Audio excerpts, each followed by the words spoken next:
සෑහෙන කාලයකට පස්සේ හොඳ පොතක් අතට හම්බුණා. මේකේ නම දීලා තින්නේ 48 Laws of Power. Robert green තමයි රචකයා. එතකොට මේකෙදී රොබර්ට් ග්‍රීන් කතා කරනවා නීති 48ක් ගැන තමන් තව කෙනෙක්ට බලය ලබා ගන්න අවශ්‍ය වෙන.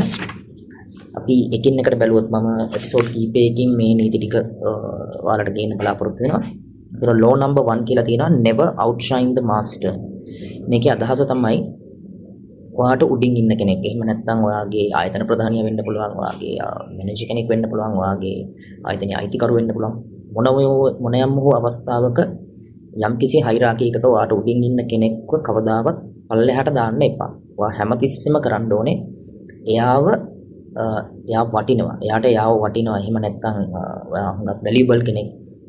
එතකොට එහෙම නැත්නම් ඔයා මට වඩා දක්ෂයි, ඔයා මට වඩා ස්මාර්ට් කියන හැඟීම ඇති කරන්න ඕනේ. තමන්ට වඩා තමන්ගේ මාස්ටර් එහෙම නැත්නම් තමන්ගේ උඩින් ඉන්න කෙනා ස්මාර්ට් කියන එක හැමතිස්සෙම එයාට පෙන්වන්න ඕනේ. ඒකෙන් රොබර්ට් ග්‍රීන් අදහස් කරන්නේ මොකද්ද? ඒ හරහා ඒ තමන්ට උඩින් ඉන්න කෙනා, හයිරාකි එක තමන්ට උඩින් ඉන්න කෙනා තමන්ට ප්‍රේවර්ස් දෙන්න පුළුවන්. තමන්ට ඒක සමහරට මොනවාම හරි අවස්ථාවක තමන්ට උදව්වක් වෙන්න පුළුවන්. ඒ හරහා තමන්ට පුළුවන් තමන්ට අවශ්‍ය බලය ළඟා කරගන්න කියන එක තමයි රොබර්ට් ග්‍රීන් මෙතනදී අදහස් කරන්නේ. එතකොට බලය ලබා ගන්න අවශ්‍ය නම්, එහෙම නැත්නම් බලය තියෙන තැනකින් බලය ඉවත් කරන්න අවශ්‍ය නම් පහු කරන්න ඕනේ නීති 48ක් ගැන තමයි මේ කතා කරන්නේ.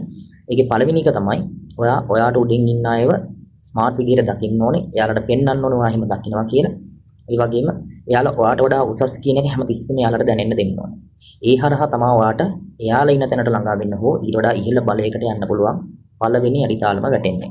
එහෙනම් ඊළඟ ලෝ එකෙන් හම්බ වෙනකම් ඔයාලට සුබ දවසක්.